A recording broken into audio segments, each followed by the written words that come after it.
ভয় পাই নাই, আশঙ্কা করি নাই। আপনার দাদাগিরি দেখার জন্য এতদিন ধরে নারী অধিকার কর্মীরা কাজ করেছেন। আমরা জানি বলেই আমরা আমাদের মেয়েদেরকে সর্বত প্রকারে দেখতে চাই, সব জায়গায় দেখতে চাই যে আমাদের মেয়েরা তাদের নিজেদের সাহস, ঈর্ষা এবং উপস্থিতিতে অটুট রয়েছে।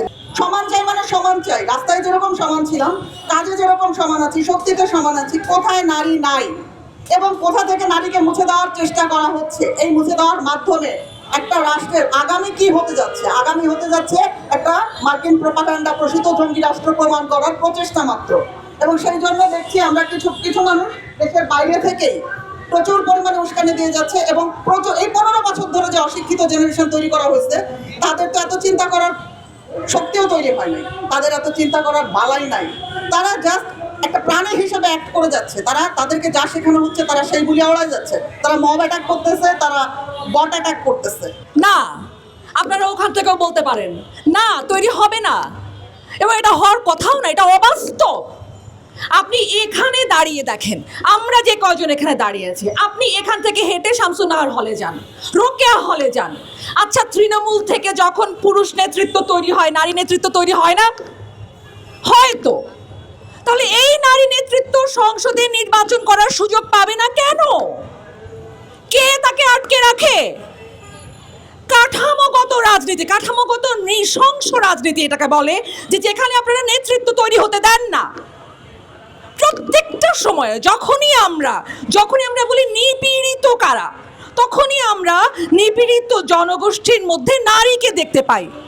সে আমি যেখান থেকে পৃথিবীর বড় ডিগ্রি নিয়ে আসি না কেন, সে আমি এখানকার যত বড় প্রাতিষ্ঠানিক শিক্ষা বা সম্মানে আমি ভূষিত হই না কেন, তারপরেও আমার রাষ্ট্র, আমার সরকার, আমার রাষ্ট্রীয় প্রতিনিধি আমাকে কখনো মনে করে না যে আমি নেতৃত্ব দেবার উপযোগী। আজকে যখন জুলাই পরবর্তী একটা নতুন সময়ে আমরা এমন একটা টাইমে এসেছি, যখন আমরা ভাবলাম যে আমাদের এ পর্যন্ত যেরকম আমাদের স্ট্রাগল ছিল, যে লড়াই আমাদের ছিল, সেই লড়াইয়ের জায়গা থেকে আমরা কিছু না কিছু পরিবর্তন নিয়ে আসবো। একটা ঐক্যমত্য কমিশন হয়ে গেছে, যেটা বয়েজ ক্লাব। আপনার দাদাগিরি দেখার জন্য এতদিন ধরে নারী অধিকার কর্মীরা কাজ করেছেন। নারী অধিকার কর্মীরা কি আপনাদের দাদাগিরি দেখার জন্য কাজ করেন না আসলে। যেখানে আরপিও বলছে 33% নারীকে কমিশনে বিভিন্ন রকম দায়িত্বে রাখতে হবে, অথচ জনগণ ভোটে দিতে পারছে না।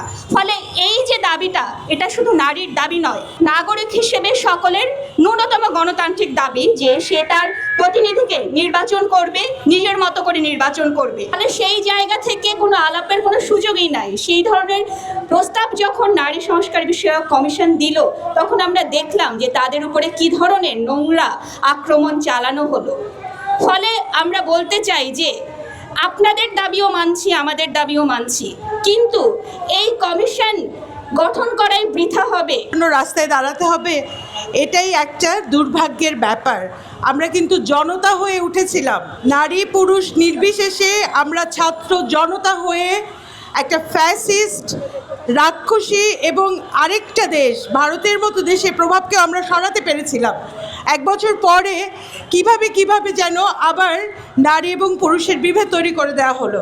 এই নারী পুরুষ বিভেদটা উঠিয়ে দিয়ে জনতা, জনগণ, অর্ধেক নাগরিক, সহজ করে বলি, বহু বছর আমাদের মা খালারা আন্দোলন সংগ্রাম করে নারীর অধিকারটা একটা পর্যায়ে নিয়ে এসছে। সেখানে আমাদের কী ছিল?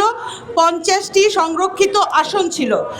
বর্তমানে যুগের সময়ের চাহিদা অনুযায়ী আমরা বলেছিলাম যে এই আসন সংখ্যাটিকে 100 করুন, 300-র বাইরে অতিরিক্ত 100, এবং সরাসরি নির্বাচন করে নারীর সঙ্গে প্রতিযোগিতা করে রাজনৈতিক যে প্রতিনিধিত্ব, সেটাকে আপনারা নিশ্চিত করুন।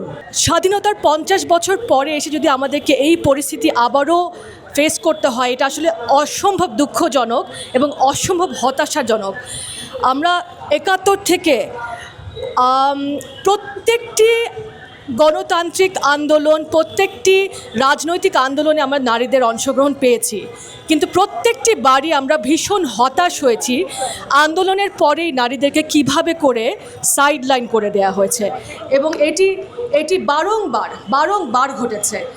আমরা 24-এ এসে কিন্তু অনেক আশাবাদী ছিলাম আসলে যে এই ঘটনার পুনরাবৃত্তি আমাদের দেখতে হবে না, এবং আমরা কিন্তু এখন অনেক বেশি একত্রিত। আমি মনে করি যে আমরা এখন এমন একটা জায়গায় আছি, আমরা এই ধরনের একটা সিচুয়েশনকে একত্রিত হয়ে সেটাকে ফেস করতে পারবো।